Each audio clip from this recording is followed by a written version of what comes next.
Bienvenue tout le monde sur ma chaîne Les Trésors de Madame Isabelle. Alors, je suis très contente d'être avec vous pour vous proposer plusieurs suggestions en littérature jeunesse. Donc, dans Les Trésors de Madame Isabelle, sur la chaîne, vous allez pouvoir trouver des capsules qui vont aborder différents sujets, dont souvent les livres de jeunesse. On va avoir des propositions pour les tout-petits et pour aussi les enfants d'âge scolaire. Vous allez trouver aussi des jeux de société que je vais pouvoir des fois vous partager des idées, sinon des activités qu'on peut faire en classe. Alors, vous trouverez tout ça ici sur ma chaîne. Je vais me présenter tout d'abord. Alors, je suis une enseignante au primaire. J'enseigne aux tout-petits, donc au premier cycle, deuxième cycle, donc de première année à la troisième année que j'ai fait. Sinon, je suis aussi maman d'un petit garçon de 4 mois, d'un petit bébé.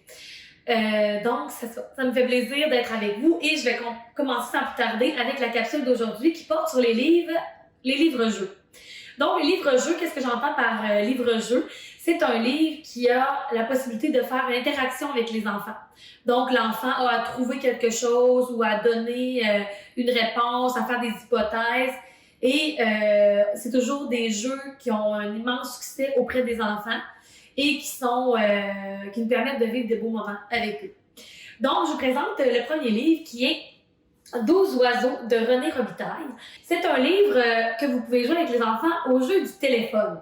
Donc, avant la lecture, vous pouvez mettre les enfants en cercle et on fait une partie de jeu de téléphone puisque dans le livre, c'est ce qu'on va voir qui va se passer entre les oiseaux. Donc, le livre, en résumé, c'est une dame mésange qui dit sur un fil téléphonique au prochain oiseau, elle lui dit tout bas, « Mes 6 oisillons sont nés cette nuit ». Et la phrase se transforme d'oiseau en oiseau et ça donne des réponses assez hilarantes que les enfants adorent et ça fait beaucoup rire le public. Donc, c'est un très beau livre avec des images qui nous offrent plein de couleurs, des lettres, des collages avec du papier journal, des médiums qui ont été utilisés différents. Donc, les enfants vont vous en parler, ils vont essayer de voir avec vous qu'est-ce qu'ils ont de spécial ces illustrations-là. Aussi, ça peut permettre d'ouvrir sur la science, donc pour proposer aux enfants une activité sur les oiseaux. Donc, en science, ça nous permet de découvrir 12 sortes d'oiseaux. Donc, un très beau livre. Je continue avec le super livre à inventer des histoires. Alors, ce livre est un petit bijou, surtout en écriture, qui a un potentiel immense, puisque vous avez un livre qui vous propose 60 personnages, 60 lieux et 60 événements ou actions. En plus, vous avez 60 surprises.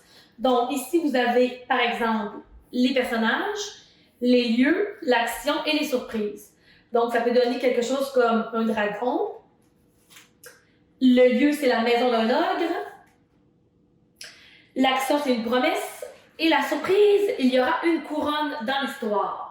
Donc, ça donne beaucoup de possibilités. Et puis, parfois, ça donne des idées aux enfants qui ont moins d'idées pour écrire ou pour faire une écriture libre ou une écriture rapide en classe. On continue avec les contraires, un petit bijou de Pitot et Gervais, encore une fois, très intelligent comme livre, puisque ce sont des contraires qui sont illustrés avec des éléphants.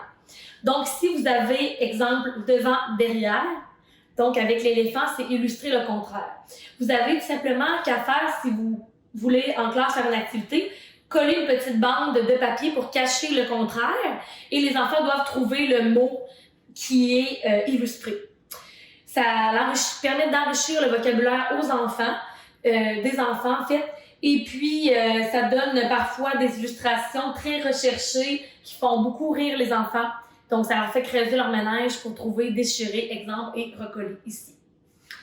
Donc, c'est un petit livre très intéressant. Vous avez le qu'est-ce que c'est. Alors, le qu'est-ce que c'est plus drôle de le dire qu'est-ce que c'est après chaque page. Par exemple, vous avez une illustration ici et vous avez un texte à côté. Donc, les enfants doivent trouver quelle est l'illustration, qu'est-ce qui est illustré ici, et ils ne peuvent pas lire la réponse puisque la réponse est écrite à l'envers, lettre attachée et à l'envers. Donc, à l'envers sur le sens du livre et à l'envers à l'envers. Le seul moyen pour lire la réponse est avec un miroir qui est fourni dans le livre. Donc, vous tournez le livre et vous mettez le miroir dans la reliure et puis vous avez la réponse qui est souvent très inattendue. Donc, le qu'est-ce que c'est aux éditions Nathan. Donc, on poursuit avec 31 boîtes de Cécile Boyer, qui est un livre très ingénieux. En fait, vous avez des boîtes illustrées et il y a toujours une question. Qu'y a-t-il dans cette boîte? Qu'y a-t-il dans ces boîtes s'il y en a plusieurs? Et les enfants doivent donner des hypothèses. Qu'est-ce qu'ils pensent qui se trouve dans la boîte? Et souvent, on retourne la page, on a la solution et souvent, ce n'est pas ce qu'on s'attendait. Donc, par exemple, ici, un artiste en herbe. Donc, nous avons la petite... toutes les couleurs de peinture. Donc, c'est un livre qui passe trop vite pour les enfants. 31 boîtes et c'est terminé. Souvent, les enfants, encore, on en veut d'autres. Malheureusement, c'est le seul de Cécile Boyer pour des boîtes. Ensuite, nous avons ici « Rien ne va plus ». Donc, c'est un livre erreur. Nous avons plusieurs erreurs. À chaque double page, vous avez plusieurs erreurs à trouver. Et vous avez également les solutions après chaque plusieurs pages, vous avez les solutions. Donc, exemple ici, vous avez un chantier de construction. C'est marqué sur ce chantier, rien ne va. Il faut trouver les erreurs. Vous pouvez projeter, si vous êtes en classe dans un contexte scolaire, vous pouvez projeter au TNI l'image. Et puis, les enfants doivent écrire, même à partir de première année, ils peuvent écrire là-dessus. Ils doivent trouver des erreurs. Comme par exemple, il y a un nœud dans le tuyau, il y a la grue, c'est une main. Il y a une pipe ici, comme tuyau d'échappement. Donc, vous avez plusieurs choses que les enfants peuvent vous donner comme réponse. Et puis, c'est très drôle aussi, les erreurs la plupart du temps. Donc, c'est un livre-jeu qui est une petite mine d'or parce que vous avez plusieurs planches pour vous amuser. Nous avons ici, plusieurs le connaissent sans doute, une lettre, ça change tout. Donc, vous avez une proposition, par exemple, poule, avec la lettre en couleur ici au début du mot. Est-ce qu'on accroche des poules dans le sapin? Non, bien sûr, elle n'aimerait pas ça. Alors, qu'est-ce qu'on accroche dans le sapin? Et là, les enfants doivent trouver une seule lettre, la lettre est en couleur, la changer en fait pour avoir la bonne réponse. Donc, ça donne, on accroche des boules dans le sapin. Donc, vous avez plusieurs petites activités que vous pouvez faire, plusieurs mots d'illustrer. Et à la fin, vous avez une espèce de jeu de cartes qui vous propose. Donc, vous pouvez découper les cartes des mots que vous avez vus dans le livre. Et puis, on propose de jouer au mistigris. Alors, les règles sont expliquées et l'enfant peut jouer avec les cartes pour pratiquer ces mots-là. On continue avec une auteure que j'aime particulièrement, Caroline Merola, qui fait des illustrations en fait absolument magnifiques. Et les enfants se demandent comment elle fait-elle pour trouver toutes ces idées-là. Donc, on va commencer avec Abracadabra, qui est un livre tête beige, c'est-à-dire un livre qui se lit, en fait, vous avez une histoire en haut et vous avez une histoire si vous retournez le livre qui est différente, mais c'est que l'image, la même image, peut se regarder. Vous avez quelque chose d'un côté et si on tourne le livre, vous avez une image complètement différente qu'il faut voir. Donc, par exemple, ici, on est supposé voir un petit koala qui vole les chapeaux des lutins endormis. Mais si je tourne le livre, je devrais voir un écureuil avec les yeux ici qui mange un cornet de crème glacée.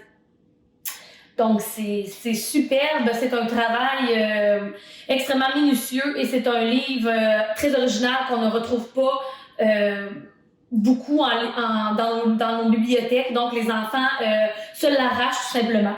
Alors, de Caroline Merola, ici, Abracadabra. On poursuit avec Caroline Merola, Qu'est-ce qui cloche? Donc, un livre qui nous propose une illustration avec un petit texte qui explique. Et il faut trouver dans la page qu'est-ce qui cloche, mais c'est jamais le monstre. Alors, dans chaque page, vous allez voir un monstre apparaître ou une bébite. C'est pas ça l'erreur. Donc, c'est toujours, par exemple, quelque chose d'autre. Ici, nous avons sur la table, au lieu d'être une fourchette, c'est un pinceau. Donc, la solution est écrite en plus petit à l'envers pour que vous puissiez la lire aux enfants si jamais on ne la trouve pas. Donc, on peut passer plusieurs hypothèses, plusieurs enfants qui essaient de trouver la bonne réponse pour une même page. Et puis, quand le livre est terminé, on voudrait encore jouer, tellement on a du plaisir avec ce livre. Donc, Qu'est-ce qui cloche de Caroline Mérola. Je termine avec une proposition pour les plus petits, donc pour nos enfants d'âge préscolaire. Nous avons un livre-jeu ici de l'auteur Pascal Bonenfant, qui est Rougeou. Alors, c'est un livre-jeu pour les tout-petits qui propose plusieurs activités différentes à chacune des pages. Donc, par exemple, ici, à quoi ça sert tout ce bazar? Vous avez plusieurs illustrations et c'est écrit « Sais-tu à quoi servent tous ces objets? Où sont-ils rangés chez toi? » Alors, l'enfant doit trouver le nom des objets, peut-être nommer à quoi ils servent et dire dans sa maison à lui où est-ce qu'on peut trouver ces objets-là. Le pinceau, le taille-crayon, la gomme effacée, donc où est-ce que ça va être tout ça? Donc, ça enrichit beaucoup le vocabulaire, ça aide les enfants à développer les bons mots, à développer aussi leur imagination pour répondre aux questions. Ici, nous avons dans les airs, montre-moi les choses qui peuvent voler dans tout ça. Ou ici, nous avons une mouche qui est atterrie sur la banane. Donc, laquelle des mouches, on doit faire une espèce de labyrinthe pour trouver laquelle des mouches. Donc, superbe livre, encore très imaginatif. Il y a plusieurs propositions d'activités différentes. Donc, les enfants n'ont pas le temps de cette année puis en redemandent encore. Donc, Rougeou aux éditions La Courte Échelle. Et je termine par deux livres-jeux ici qui sont de John Canty, donc Tête à queue. Alors, on a le Tête à queue, le premier tome, qui est sur les animaux, et on a le Tête à queue insecte, le deuxième. Et présentement, en anglais, il y a Sous l'eau. Donc, le Tête à queue sous l'eau, ça en vient peut-être en français, on espère, avec des pieuvres, des animaux marins, tout ça. Donc, je vous explique qu'est-ce que c'est. C'est un livre à devinettes, pardon. Donc ici, par exemple, nous avons la tête d'un... je vais commencer du début pour vous montrer le principe. Donc, vous avez une devinette, j'ai de longues oreilles, très douces et un petit nez. J'ai une queue minuscule toute blanche, je vis au fond d'un terrier. Je suis un... Et là, vous avez la queue de l'animal. Donc, l'enfant doit trouver qu'est-ce que c'est. Un lapin. En tournant, vous avez la tête du lapin. Et la prochaine devinette, vous avez la queue de l'animal et on poursuit comme ça, de page en page. On trouve des animaux. Et puis, les devinettes, toujours très populaires auprès des tout-petits. En plus, ça peut leur donner des idées pour en faire après eux-mêmes, pour vous faire deviner des animaux. Donc, et les illustrations, on dirait à l'aquarelle, sont magnifiques. Donc, faites à la peinture à l'eau. C'est vraiment magique comme livre. Vous avez Tête à queue insecte, donc c'est un peu le même principe. Vous avez des bestioles qu'on connaît plus communes, si je peux dire, donc la coccinelle, la sauterelle, tout ça, mais vous avez aussi des insectes plus rares qu'on voit moins souvent, comme le scarabée, la menthe religieuse. Très intéressant encore, et c'est encore un livre de devinettes. Donc, j'espère que ça vous a plu.